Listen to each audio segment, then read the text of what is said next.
तपान्यहं वर्षा निगडामृतजामि च अमृतं चैव मृत्युश्च सदसच्चाहम अर्जुन। यहाँ भगवान के बोले, हे अर्जुन, मैं ही ताप प्रदान करता हूँ और वर्षा को रोकता तथा लाता हूँ। मैं अमृतत्व हूँ और साक्षात मृत्यु भी हूँ। आत्मा तथा पदार्थ, सत तथा असत दोनों मुझ में ही हैं। क्या बताते आ रहे हैं भगवान?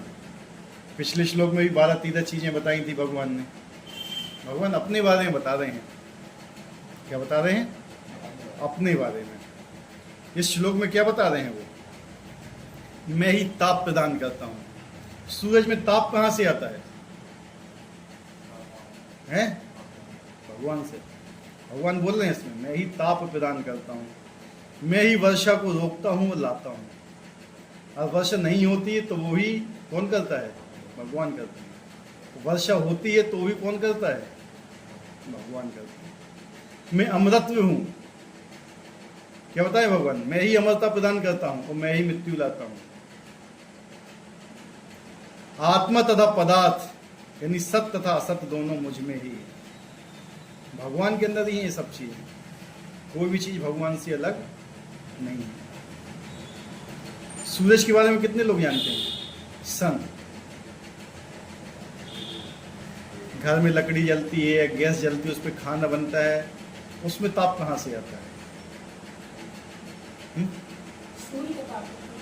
उसमें गैस में नहीं होता है, लकड़ी में नहीं होता है सूर्य का ताप।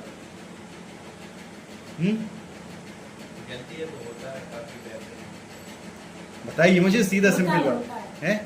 कैसे होता है? गरम लगता है, पास में जाते हैं।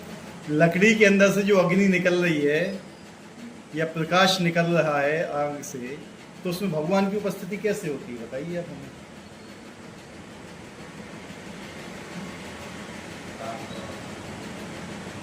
लकड़ी के अंदर अग्नि कहां से आई? या ताप कहां से आए लकड़ी के अंदर?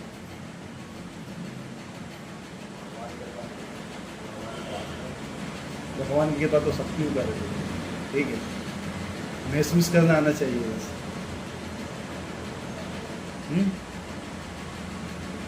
इस सृष्टि को चला रहे हैं सूर्य नारायण, ठीक है। जो सूर्य है ना, सूर्य के अंदर ही भगवान का निवास है। उनका नाम है सूर्य नारायण, जिनको सुबह याद किया जाता है। कितने लोग याद देते हैं इनको? देते हो हैं? पर डे, उगने से पहले हैं? पर डे देते हो? क्या मंत्र पढ़ते हो? सूर्य प्रणाम करते हैं, क्या लगता है?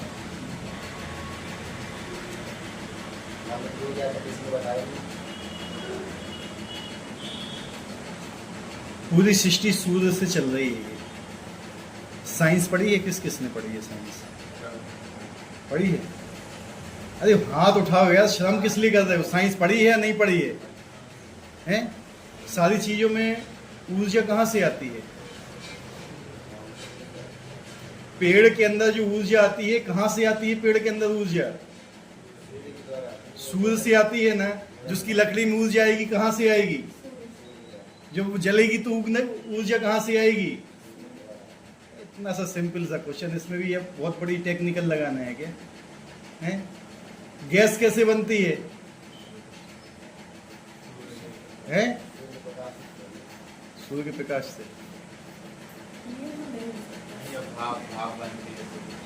गैस कैसे बनती है?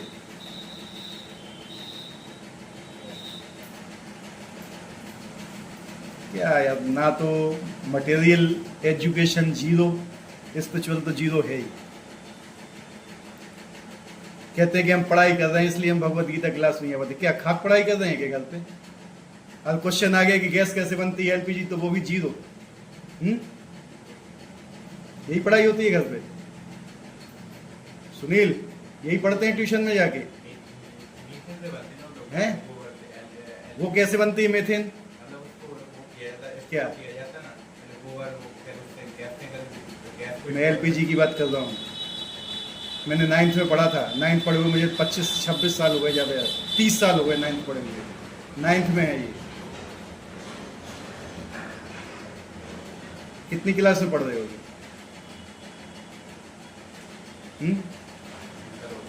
हैं? हो गया? पता नहीं है लेकिन है यार, इतना ही बाहर की पढ़ाई करो तो कम से कम वो भी अच्छी तरह से करो कि माता पिता के पैसे तो बर्बाद ना करो कम से कम। समझ रहे ना? वो भी पढ़ाई सही से नहीं है, स्पिरिचुअल की तो बात ही छोड़ दो, वहां तो आने के लोग नाम ही नहीं लेते हैं। ठीक है? वो बनती है जब जो पेट्रोलियम होता है उसको हीट किया जाता है। समझ रहे? 30 साल पहले की चीज बता रहा हूं जो हमने पढ़ा हुआ है। ठीक है?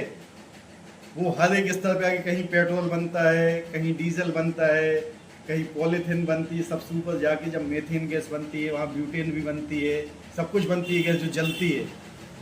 तो जो वो पेट्रोलियम बना वो कैसे बना? उसमें सूर्य का क्या योगदान है?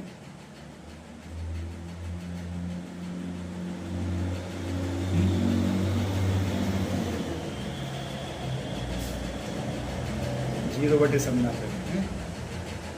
क्या पढ़ाई करोगे? कहते नौकरी नहीं लगती हमारी। खाक लगेगी ऐसी नौकरी हैं? कम से कम कुछ पढ़ाई भी तो करो कि हम कहते हैं ये गीता समझ में नहीं आ रही तो कम से कम बाहर की साइंस तो आना चाहिए जो तुम पढ़ रहे हो, वो भी नहीं आ रही है। आपको मालूम है प्रभु? नहीं मालूम आपको है? माता पिता के पैसे बर्बाद किए जा रहे हैं की वजह से, ज़्यादा कुछ भी नहीं है। हकीकत बता रहा हूँ मैं, बात कड़वी लगेगी जरूर। आप लोग केवल माता पिता के पैसे बर्बाद कर रहे हो स्कूल जाके, इससे अच्छा तो आप भगवत गीता में आ जाओ तो सक्सेस हो जाओगे। ठीक है? जो जानवर पहले मर चुके थे, दब गए, वो हीट उत्पन्न हुई। हीट कहाँ से आती है? सूर्य से। उनका डिकम्पोजिशन हुआ, वो लिक्विड में बदले, उसी लिक्विड को गर्म किया गया, उससे गैस निकली, तो वो ऊर्जा कहाँ से आ रही है? सूर्य से ही आ रही। जो हम खाना खाते हैं ऊर्जा कहाँ से मिलती है? वो सूर्य की ही ऊर्जा है। अब जो हीटर चलता है उसमें कहाँ से आ रही है ऊर्जा?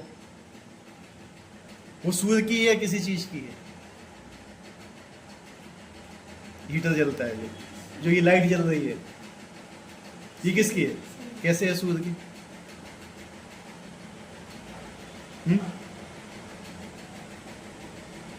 कैसे है सूर्य की?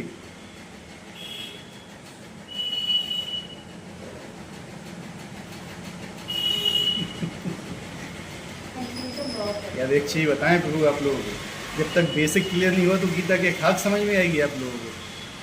भगवान कहते मैं ताप प्रदान करता हूँ, तो सूर्य से ताप ले कहेंगे भगवान तो गैस से ताप देते ही नहीं है, हीटर से देते ही नहीं है। हम मानेंगे ही नहीं उस चीज को, है कि नहीं? समझे ना हमारी बात को? बिजली, बिजली कैसे बनती है? पानी से। पानी कहाँ से आता है?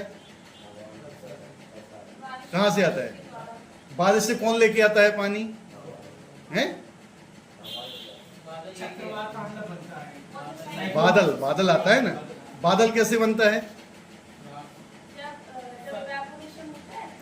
इवेपोरेशन कैसे होता है? हैं?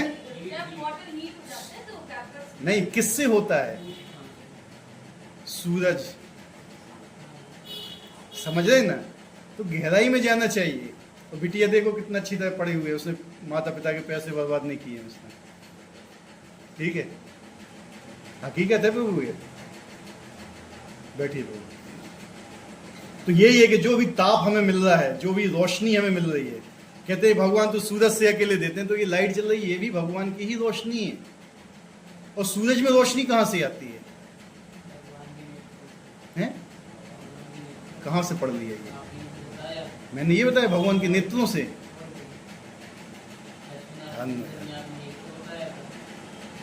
आपने गलत सुना है। भगवान के नेत्र हैं सूर्य और चांद, ये मैंने बताए थे। भगवान के नेत्रों से आता है ये नहीं बताया था। ये जो आता है ब्रह्म ज्योति से आता है, जो भगवान के शरीर का तेज है। ध्यान से सुनिए, अंग कांति भगवान की ब्रह्म ज्योति, उससे आता है। सूरज से जो रोशनी आती है, लोग भगवान को नहीं मानते हैं, पता है? हाँ हाँ बताइए। हाँ आप बोल रहे हैं कि आंखें सूरज चांद है भगवान की। हाँ, तेज तो आंखों से निकलना चाहिए कि तेज से शरीर से तेज निकलता है, शरीर से, आंखों से तेज आंखों से तेज नहीं है, शरीर से तेज है। शरीर का तेज होता है, वो आंखों का नहीं होता है। भगवान के शरीर की कांति होती है वो इतनी तेज, उसमें से कुछ पार्ट सूरज का होता है, ठीक है, वो रिफ्लेक्ट होके फिर आता है यहाँ पे, ठीक है। सूरज का वेट कितना है पता है आप लोगों को? नहीं है। सूरज जितनी ऊष्मा प्रदान करता है ना, जितनी ऊष्मा प्रदान करता है ब्रह्मांड को, 1 सेकंड में सूरज का 4 लाख टन वेट कम हो जाना चाहिए। कितना? 4 लाख टन इतनी ऊष्मा देता है सूरज 1 सेकंड में। तो क्या सूरज अभी तक रहना चाहिए था? साइंटिस्ट के पास इसका कोई जवाब नहीं है, कोई भी जवाब नहीं है साइंटिस्ट का इसके बाद कि सूरज अभी तक कैसे टिका हुआ है। 1 सेकंड में इतनी ऊर्जा देता है सूरज की, उसका 4 लाख टन, 4 लाख टन समझते हो? इतना वजन 1 सेकंड में कम हो जाना चाहिए सूरज का, इतना ईंधन जल जाना चाहिए, और फिर भी सूरज करोड़ों वर्षों से टिका हुआ है। क्या है इसका कारण? वैज्ञानिक हाथ खड़ा कर देते हैं इसके पीछे। वैज्ञानिकों को नहीं मालूम है इसका रीजन। वो तो कहते हैं क्या है, सूरज में नाभिकीय संलयन चलता है इसलिए होता है। सब ये फिलॉसफी क्या है ना, रद्दी है, किसी काम की नहीं है। वास्तविक जो सूरज का प्रकाश आता है वो भगवान के तेज से आता है, ठीक है। जो आंखें बताई गई हैं सूर्य और चंद्र, ये तो क्या है, विराट पुरुष है जो, उसको बताया गया है कि उसकी जो आंखें हैं वो सूर्य और क्या है, चंद्र। एक हिसाब से जो भगवान का प्रतिरूपण किया गया है विराट पुरुष के रूप में, उसमें बताई गई कि आंखें कहाँ से हैं, सूरज और चांद हैं।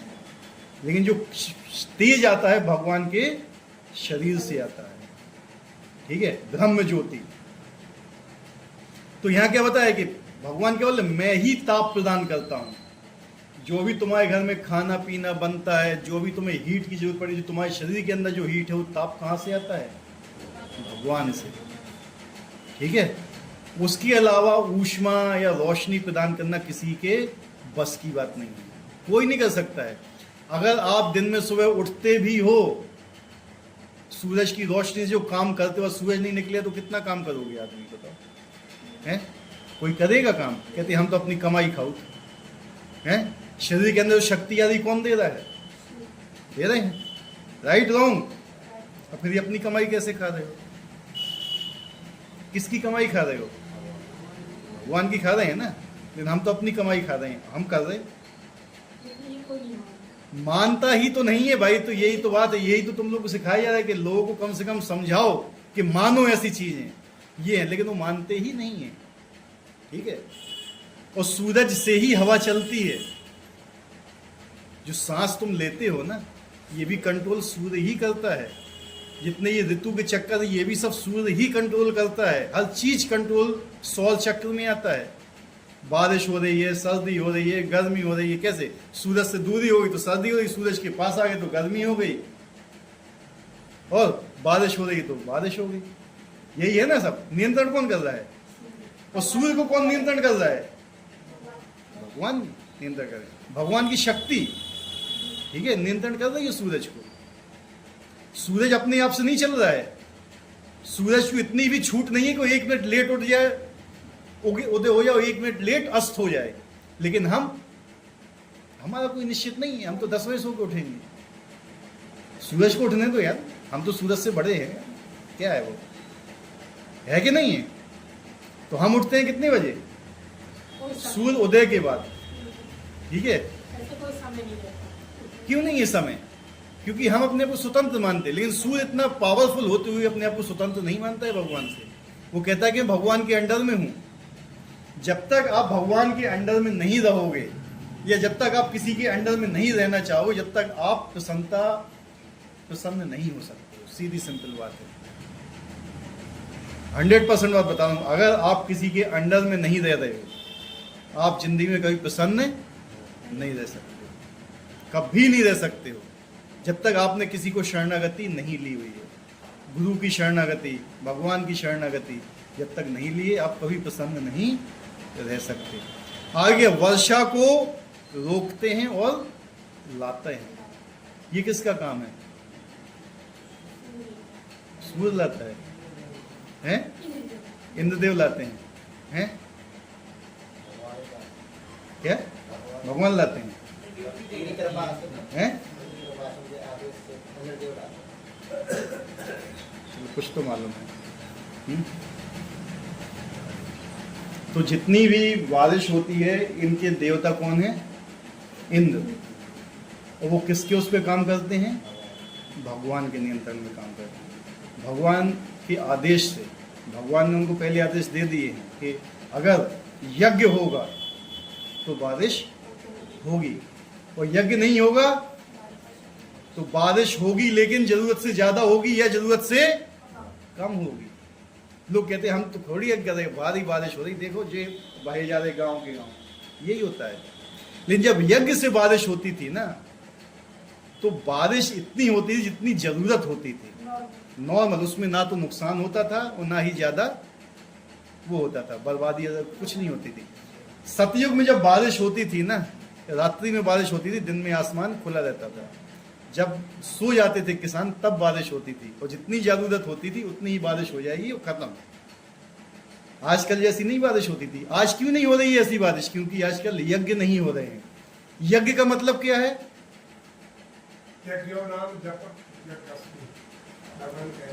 आप प्रभु जी बच्चे हैं, इन लोग को पूछने दीजिए।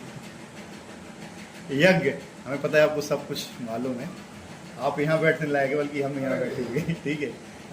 यज्ञ, यज्ञ मतलब क्या होता है? यज्ञ, एक चीज मुझे सिंपली बताइए, यहां से जाने के बाद भगवत गीता कितने लोग खोलते हैं?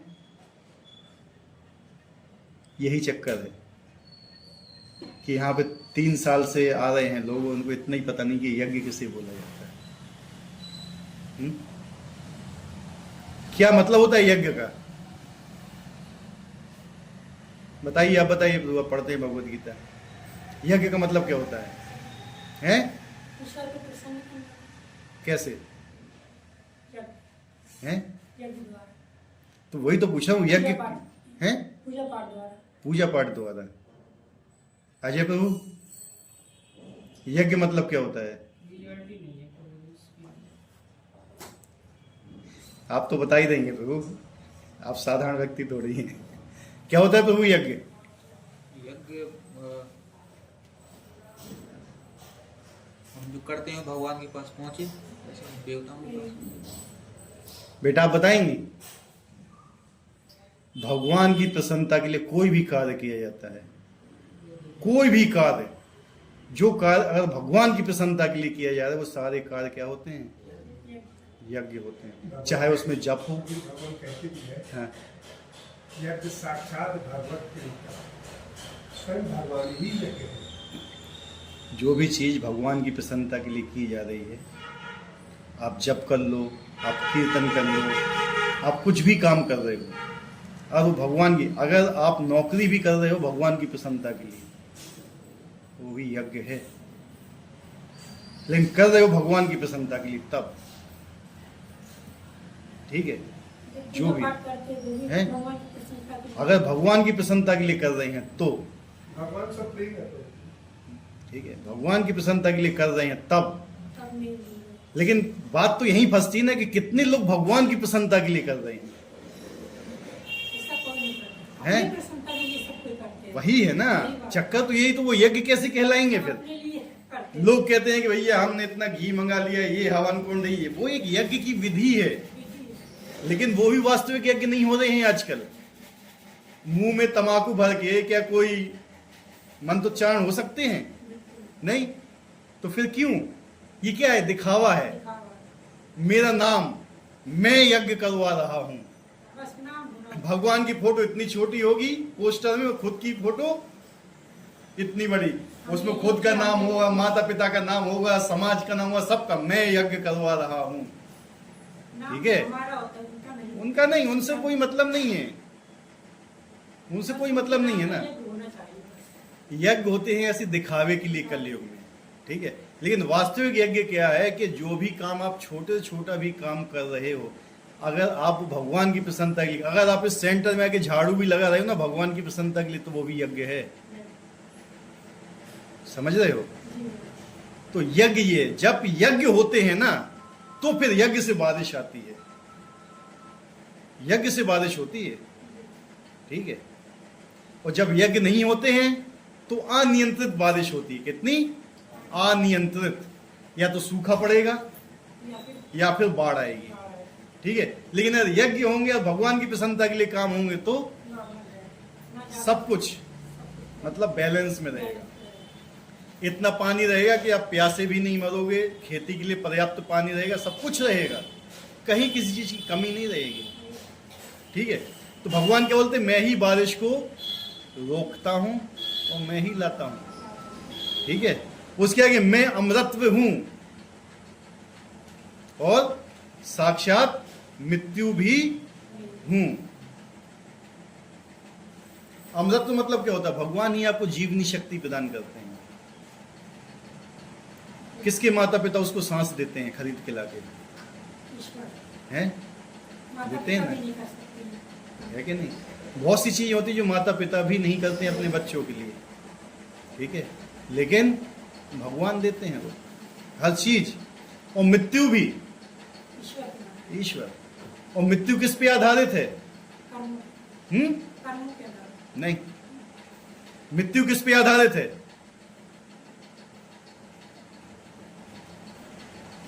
बताया था पिछली बार, सब भूल जाते हो, क्योंकि यहां से 1 घंटे जाने के बाद सीधा हाथ में क्या आता है?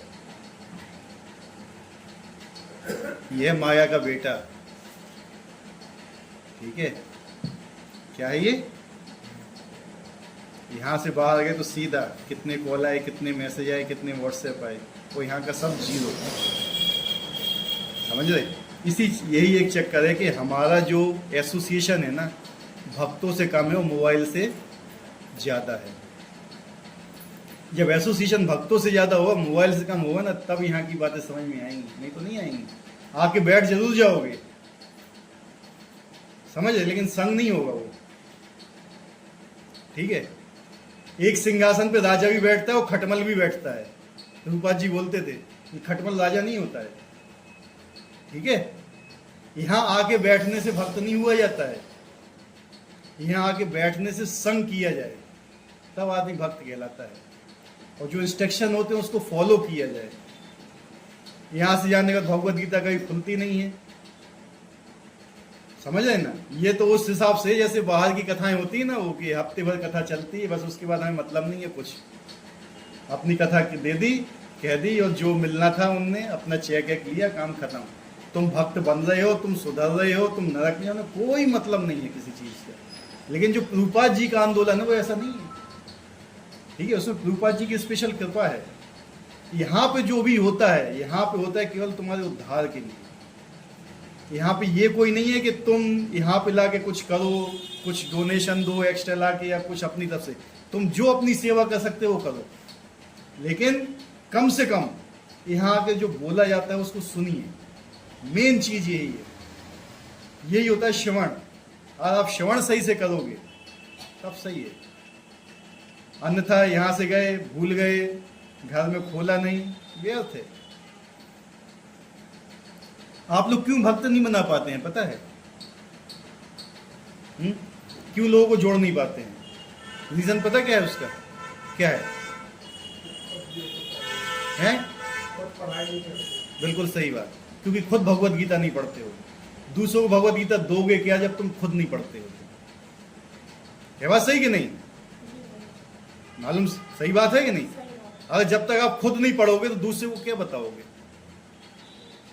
इसलिए तुम लोग भक्त नहीं बना पाते हो, इसलिए तुम लोगों को जोड़ नहीं पाते हो। आजकल जो संस्कृति जा रही है ना, हमारी संस्कृति क्यों लुप्त हो रही है, इसका कारण यही है कि हम ना तो खुद भक्त बनना चाहते हैं, ना हम किसी को बनाना चाहते हैं। हमारा मतलब ये है कि हम एक तिलक लगा लेंगे, कंठी पहन लेंगे, हमें दिखना चाहिए कि हम भगवान के भक्त हैं।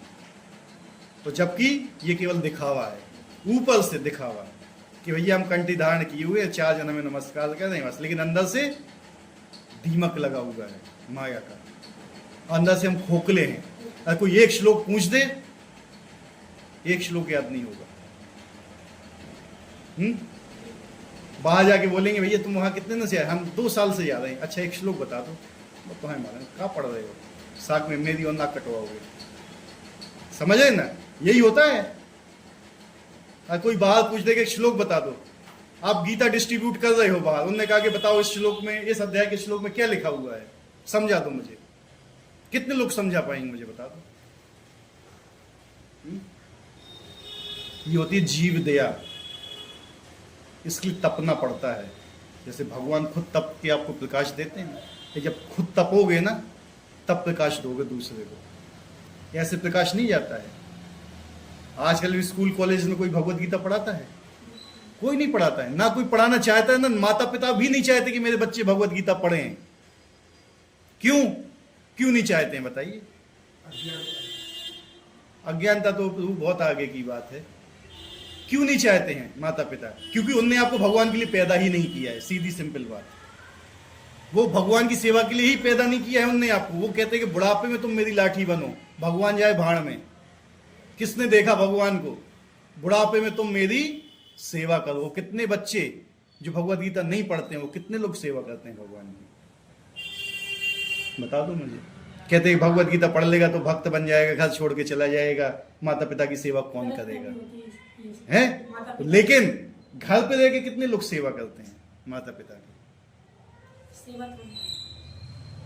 कितने बच्चे आजकल माता पिता की सेवा रह रहे हैं, जो माता पिता के साथ रह रहे हैं? बताइए कितने लोग कर रहे हैं?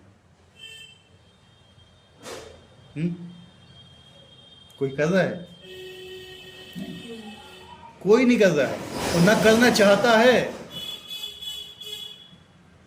लेकिन जो व्यक्ति भक्त बन गया है, जो भगवत गीता पढ़ा है, वो 100% माता पिता की सेवा करेगा। 100% मैं लिख के दे सकता हूँ, 100 नहीं 110% में बोल सकता हूँ, वो करेगा सेवा। लेकिन माता पिता सिखाना ही नहीं चाहते, इसलिए मुस्लिम हमको क्या बोलते हैं? काफिर हैं ये। सही बोलते हैं वो। एकता नहीं, एकता की बात नहीं, हमारा भगवान पर विश्वास ही नहीं है। ठीक है, हमारा भगवान पे कोई विश्वास नहीं है, 1% भी विश्वास नहीं है। असलियत यहीं फंसती है। ना तो माता पिता चाहते हैं, ना स्कूल चाहता है, ना कोई चाहता है कि आप एक भक्त बनो, हाथ में भगवत गीता लो, तिलक धारण करो। तिलक धारण करोगे तो यार पता नहीं कहाँ से देहाती लोग आ गए, चुटिया रख ली इतनी बड़ी यार, अनकल्चर्ड है, धोती पहन के आ रहे हैं, बेडशीट ओढ़े हुए आ रहे हैं, अनकल्चर्ड है, देहाती है ये। क्या ये वेस्टर्न कल्चर अपना रहे हैं ना? वेस्टर्न कल्चर में ड्रेस से आदमी को क्या बोला जाता है? जेंटलमैन। कोट पहने हैं, टाई लगाए हुए है, बढ़िया, उसको क्या बोलते हैं? लेकिन हमारी संस्कृति में चरित्रवान व्यक्ति को जेंटलमैन बोलते हैं। कपड़ों से पहचान होती है। वहां कपड़ों से होती है, यहाँ चरित्र से पहचान होती है। कौन सा श्रेष्ठ है? लेकिन हम क्या करते हैं? हमारी सोच क्या है? हम भी कपड़ों से ही पहचान करते हैं। उसने फटी हुई जींस पहनी, यार ये बंदा बहुत अच्छा है। एक लड़की यार सलवार कुर्ता बढ़िया पहने हुए, सिर ढके हुए है, यार ये तो नौकरानी की तरह लगती है यार, असभ्य है। लेकिन एक जो है लड़की उल्टे सीधे फटे कपड़े पहने हुए, हाँ शी इज मॉडर्न, ये अच्छी लड़की है। ऐसी लड़कों के लिए फटी जीन्स पहनना कौन सी वो है सभ्यता है? मुझे बताइए, फटे कपड़े कौन पहनता है पता है? हैं? हैं? कौन पहनता है फटे हुए कपड़े? वो भी श्रेष्ठ होते हैं। हैं? वो भी श्रेष्ठ होते हैं, भिखारी भी। भगवान ने सबसे पहले वध किसका किया था? असुर, हाँ, कौन से असुर का वध किया था भगवान ने सबसे पहले? हैं? हाँ वेरी गुड, पूतना। पूतना की क्या खासियत थी?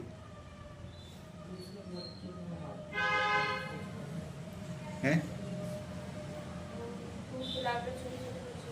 मारती थी ना पूतना, अपने बच्चे को मारा उसने? कभी नहीं मारा। हैं? आजकल कितनी पूतना है जो अपने बच्चे को मारती है। कौन है ज्यादा खतरनाक? आज हैं? कहाँ से आ रही हैं ये? क्योंकि ऐसा समाज हम लोग क्रिएट कर रहे हैं, हम लोग वेस्टर्न कल्चर की तरफ भाग रहे हैं जो किसी लायक नहीं है। ठीक है, जो राक्षस नहीं आए ये ऐसे कपड़े पहनते हैं, राक्षस लोग फटे पुराने चित्र भूत प्रेत जब दिखाई जाते हैं ना, कैसे कपड़े पहने रहते हैं वो, वही सब बता रही है लौट के। यार आराम से कुर्ता पहनो, धोती पहनो, या सलवार सूट पहनो, या अच्छे कपड़े पहनो, कम से कम वो नहीं। जीन्स क्यों पहनी जाती है बताइए मुझे वेस्टर्न कल्चर में, मालूम है किसी को? हाँ बताइए प्रभु। ये सर्दी कम करती है, वो गर्म होता है। ऐसा नहीं होता है, आपने कुछ चीज सही रहे, ये हमारी बॉडी से चिपकी रहती है, बाहर चलती हैं सर्दीली हवाएं। सर्दीली हवाएं क्या होती है? जब ये हमारी बॉडी से चिपकी रहती है, जो गर्मी प्रदान करती है। ठीक है, इसलिए वहां के लोग इसको पहनते हैं। और हमारे यहाँ 50 डिग्री में आप पहनोगे इसको तो क्या होगा हाल, सोचो। हैं, ये होती है ना 50 डिग्री की है टेम्परेचर। जितने भी गर्म कपड़े होते हैं सब किससे? शरीर से चिपके हुए होते हैं कि नहीं? इनर हो गया, लोअर हो गया, जितने भी गर्म कपड़े होते हैं। ठीक है, तो वही है कि हम किस तरफ भागे जा रहे हैं। आजकल स्कूल में क्या चलता है? छोटे छोटे बच्चे ड्रग्स लेते हैं, दिल्ली में जाके देख लो, ड्रग्स ले रहे हैं स्कूल में। यहाँ भी हैं? यहाँ पे चल रहा है जैसा चल रहा है, लेकिन हम बता रहे हैं। माता पिता भी उनको नहीं रोक पा रहे हैं। किसकी देन है ये? सोच नहीं, इसकी देन है ये। और ये किसने दिया है बच्चों को? है कि नहीं? क्यों दिया हुआ है? क्यों देते हैं बच्चे को ये? हैं? लेकिन गलत उपयोग करते हैं बच्चे, गलत उपयोग करते हैं ना, तो वही है। लेकिन हैं, सुरक्षा के लिए दिया। सुरक्षा के लिए कौन सा फोन दिया? नहीं, हाँ, अपने लिए, जैसे कहीं कॉल वगैरह करना, बात वगैरह करना, उसके लिए।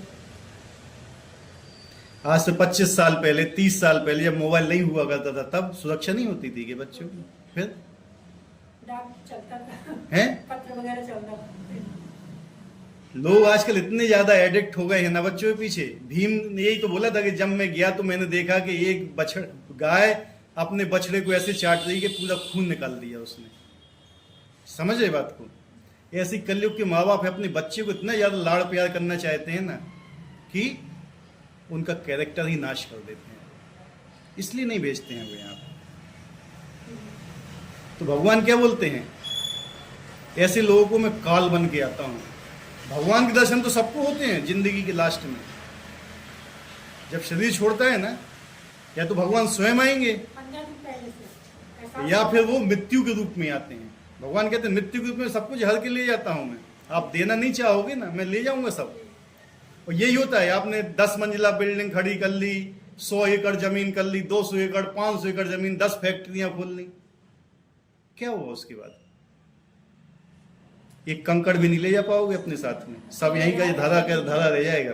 और जो चीज जाएगी आपके साथ वो आप करना नहीं चाहते, समझ रहे ना? वो चीज हम करना नहीं चाहते हैं, क्योंकि हम क्या है, वेस्टर्न कल्चर के उसमें बहुत फंसे हुए हैं अंदर, और हम उसी चीज के पीछे भाग रहे हैं।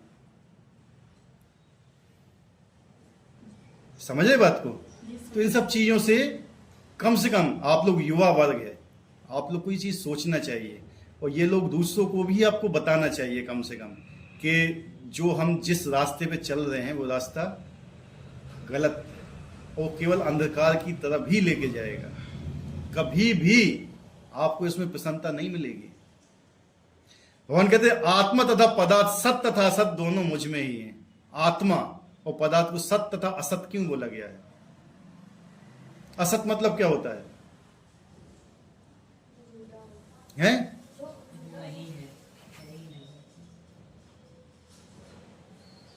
पदार्थ है। भगवान ने 5 चीजें बताई हैं भगवत गीता में। क्या क्या चीजें हैं 5 वो? 5 चीजें शाश्वत हैं। 5 चीजें शाश्वत हैं।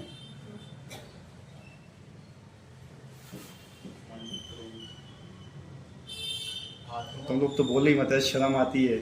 तुम लोग बोलते हो तो मैं ऐसा लगता है कि मेरी नाक कट रही है अभी। ठीक है, आत्मा आत्मा एक हो गई। मृत्यु गीता में 5 चीजों के बारे में बताया गया है, 5 चीज के अलावा छठी चीज के बारे में नहीं बताया गया है। 5 चीजें कौन कौन सी हैं वो जो शाश्वत हैं? ईश्वर, प्रकृति, आत्मा, काल और कर्म। अगर अगली बार पूछेंगे सब भूल जाओगे, क्योंकि आप लोग की बहुत बड़ी गलती है कि आप अपने आप को बहुत विद्वान समझते हो, कभी नोट डाउन नहीं करते हो। जो मैसेज लिखता हूं उसमें क्या लिखते हो नीचे? बोलता हूं ना, कोई लेके नहीं आता है। आजकल सबसे बड़े विद्वान है, सब श्रुतिधर हैं। श्रुतिधर पता क्या होते हैं? श्रुतिधर किसको बोला जाता है? बताइए प्रभु। श्रुतिधर होता है जो सुन ले बस उसको याद हो गया। ऐसे अर्जुन थे, अर्जुन ने भगवत गीता सुनी, उसको कंठस्थ हो गई थी। हम भी ऐसे ही, हमने सुना और हमें कंठस्थ हो जाएगा, हमें फिर दोबारा उसको लिखने की जरूरत नहीं पड़ेगी। व्यासदेव से ज्यादा बड़े हैं। व्यासदेव ने ये ग्रंथ किस लिए लिख के दिए हमें? क्योंकि उनको पता था कि कलयुग में ऐसे लोग आएंगे जो श्रुतिधर नहीं होंगे, इसलिए वो लिख के दे रहे हैं कि एक बार नहीं बार बार पढ़ो। तो हम वही नहीं पढ़ना चाहते हैं। लिख के गए हैं व्यासदेव जी, भगवान के साहित्यिक अवतार हैं वो जानते थे कि कलयुग की जनता 3rd क्लास की है, 4th क्लास बल्कि किसी काम की नहीं है, इसलिए वो सब दे के गए हैं।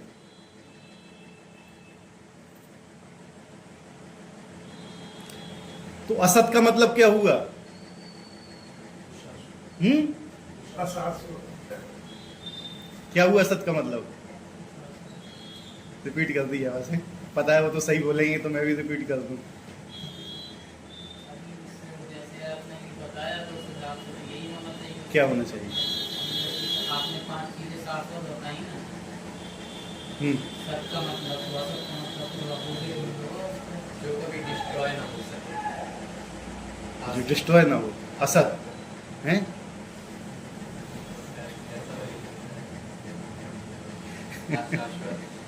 भगवान बोल रहे हैं कि प्रकृति और पदार्थ, सत्य या असत, जो मतलब आत्मा है और जो पदार्थ भगवान के अंदर से ही आए हुए हैं, नष्ट नहीं होती है, वो अव्यक्त हो जाती है। नष्ट नहीं होती है, अव्यक्त हो जाती है। वो भगवान के अंदर प्रवेश कर जाती है, वो फिर प्रकट होती है। व्यक्त और अव्यक्त दो है, नष्ट नहीं होती प्रकृति, समाप्त नहीं होती। जो आप सब चीज देख रहे कभी समाप्त नहीं होती है, ये अप्रकट हो जाएंगी, अव्यक्त हो जाएंगी। ठीक है, अव्यक्त हो जाएंगी और फिर प्रकट होंगी। और ये सब अव्यक्त और प्रकट होना, ये सब भगवान की इच्छा से ही होता है, और सब इसका कंट्रोल भगवान ही कर रहे हैं। ठीक है, तो कृष्ण अपनी विभिन्न शक्तियों से विद्युत तथा सूर्य के द्वारा ताप तथा प्रकाश बिखेरते हैं। ग्रीष्म ऋतु में कृष्ण ही आकाश से वर्षा नहीं होने देते, वर्षा ऋतु में वे ही अनवरत वर्षा की झड़ी लगाते हैं। जो शक्ति हमें जीवन प्रदान करती है वे कृष्ण, और अंत में मृत्यु के रूप में हमें कृष्ण मिलते हैं। हमें कृष्ण किसके रूप में मिलते हैं? मृत्यु के रूप में। मृत्यु के रूप में किसके रूप में मिलते हैं कृष्ण? जो लोग भौतिकतावादी होते हैं उनको मृत्यु के रूप में मिलते हैं। लेकिन जो भगवान का भक्त होता है उनको साक्षात भगवान दर्शन देते हैं। मृत्यु के समय साक्षात आते हैं, वो आएंगे या फिर उनके दूत आएंगे। ठीक है, लेकिन भगवान मृत्यु के रूप में आते हैं, सब कुछ हर के ले जाते हैं। कृष्ण की इन विभिन्न शक्तियों का विश्लेषण करने पर निश्चित हो जाता है कि कृष्ण के लिए पदार्थ तथा आत्मा में कोई अंतर नहीं है, अथवा दूसरी शब्द में पदार्थ तथा आत्मा दोनों हैं। अतः कृष्ण भावना की उच्च अवस्था में ऐसा भेद नहीं माना जाता। मनुष्य हर वस्तु में कृष्ण के ही दर्शन करता है, लेकिन वो अवस्था होना चाहिए आपकी कि आप हर व्यक्ति में, हर वस्तु में कृष्ण का दर्शन करो और कृष्ण में हर वस्तु का दर्शन करो। ठीक है, ये बहुत ऊंची अवस्था है, ये अभी आपको नहीं आएगी समझ में। ठीक है, क्योंकि कृष्ण पदार्थ तथा आत्मा दोनों है, तथा समस्त भौतिक प्रकटों से युक्त है। ये विराट विश्व रूप भी कृष्ण है, और वृंदावन में 2 भुजाओं वाले वंशी वादन करने वाले श्याम सुंदर रूप उनकी लीलाएं उनके भगवान रूप में होती हैं। अब भगवान के भी कई रूप बताए गए हैं। जो वृंदावन का रूप बताया श्याम सुंदर, ये वास्तविक भगवान है जिसमें इनके 2 हाथ हैं और वंशी वादन करते हैं, ठीक है। और उसके अलावा भगवान के बहुत अवतार हैं, ठीक है।